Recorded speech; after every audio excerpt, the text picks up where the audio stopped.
Obviously, there is a complicated history between the Middle East, the West,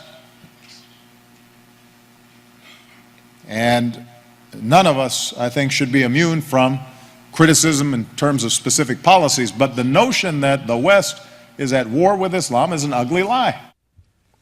President Obama at this week's summit on countering violent extremism, stating again, we are not at war with Islam.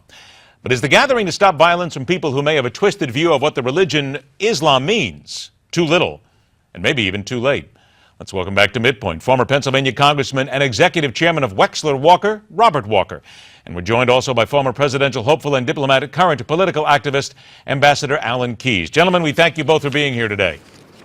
Thank you. Good to be with you. Robert, I'm going to start with you on this one. The president makes his statement, says we're not at war with Islam. We need to better educate folks, and maybe even some of the Muslim community leaders need to be less boring in order to get us back into the fight and win the war against ISIS. All right, truthful or delusional? Well, it is absolutely true that all of Islam is not involved, but there is a sect of Islam that is involved.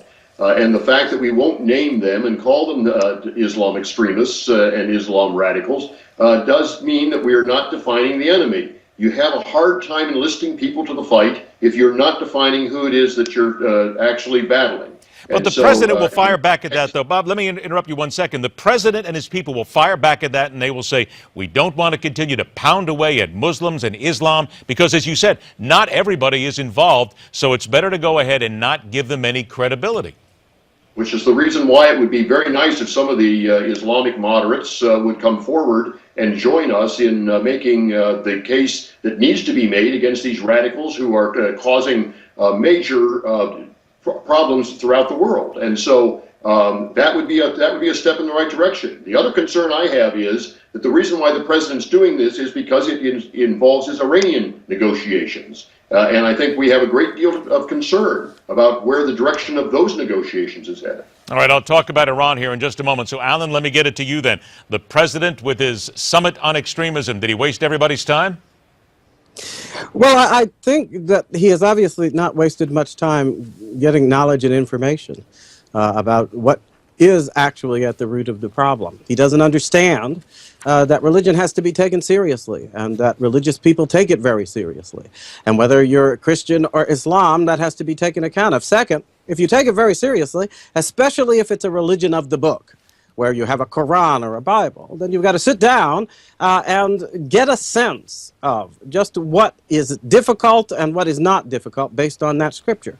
In Christianity, for instance, it's difficult to make a case for violence, ever, because Christ was pretty clear, turn the other cheek. And when his apostles asked whether they should do something about people who were preaching falsely in his name, he basically said God would take care of it. And he didn't lay that burden. Instead, he laid the burden of the discussion of whether Christians have to be pacifists, whether they can even defend themselves against a violent assault. Well, but Alan, let's dig into this a minute if I can. One second, if I can for a moment here, because we got about a minute and then we'll take a break. But this comes back to the constant here, that we've known about Islamic extremism for decades in this country. This is not something that all of a sudden has slapped us in the face. So why are we at 2015 then, and we still haven't figured out how to separate religion from fanaticism? Because, in point of fact, the Islamic religion has the difficulty in the other direction. I read an article the other day by an Islamic scholar who was clear about the point. You go through all of the authoritative sources of Islam, the Quran, the Hadith, the 25 authorities widely acknowledged to be the sources of Islamic understanding, and you don't find anything that refutes what ISIS is doing and makes difficulties for it. That's what the point I was trying to make.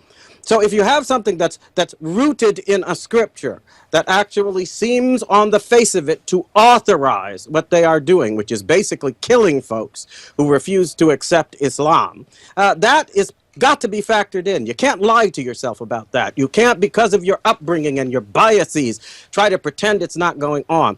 Obama's a peculiar combination of that kind of religious upbringing, which makes him very sensitive about saying anything negative about what's actually in Islam, but also a kind of blithe, stupid materialism that actually has the utmost contempt for the fact that human life does not consist in materialism. Okay, Alan, I'm going to ask you to hold it there for 1 in that second. respect doesn't help. We're right up against a break. I'm going to ask you both to stand by because we still have to get back to this idea about education and boring Muslim community leaders, something else the president said. Stay with us. Break and back. We'll talk more about this, the president's reaction, when we continue right here on MidPoint.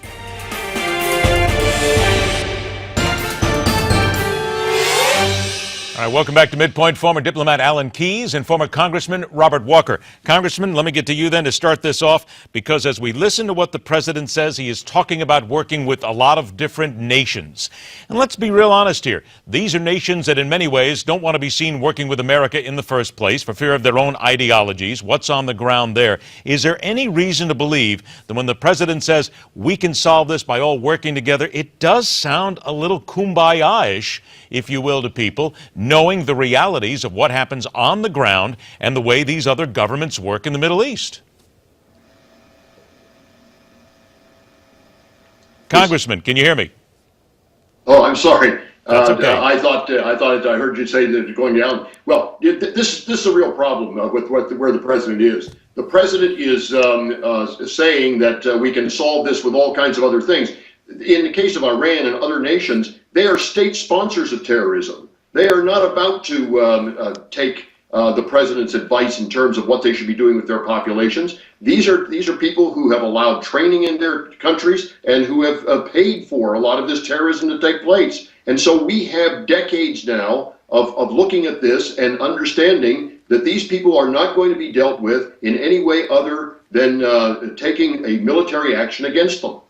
So then what is the answer? And I hate to keep driving at this, but we keep going around and around in circles, it seems, at times. What is the answer? You're trying to split religion from terrorism here. You're dealing with ideologies we don't understand. It would seem as if there really is no answer at this point other than just brute force, because it's the only thing we've got.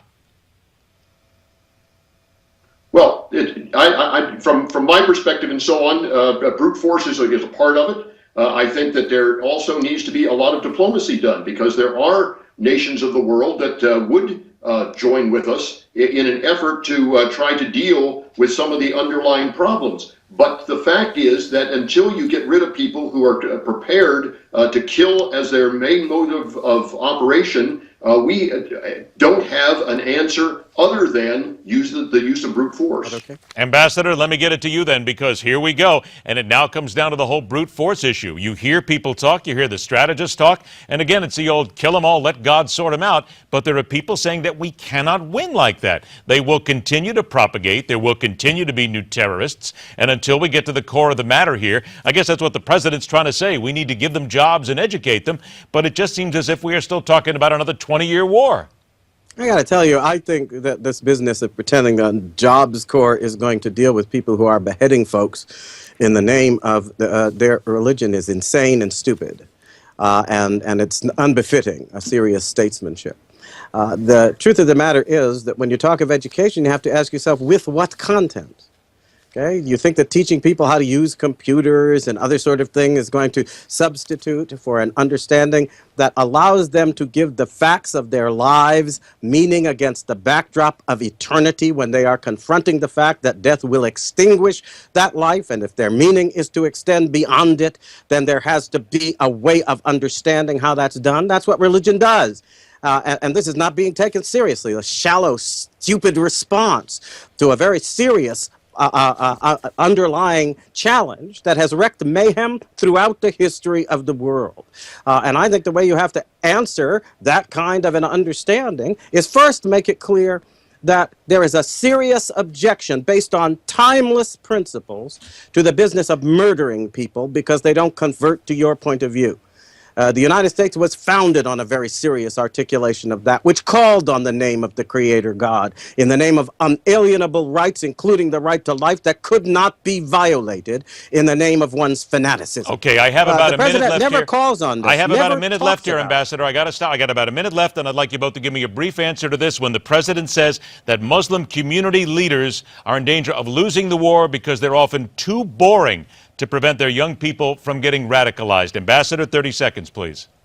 Well, he doesn't take seriously the fact that they're up against the perception that if they go the wrong way against ISIS, they better be able to prove they're good Muslims.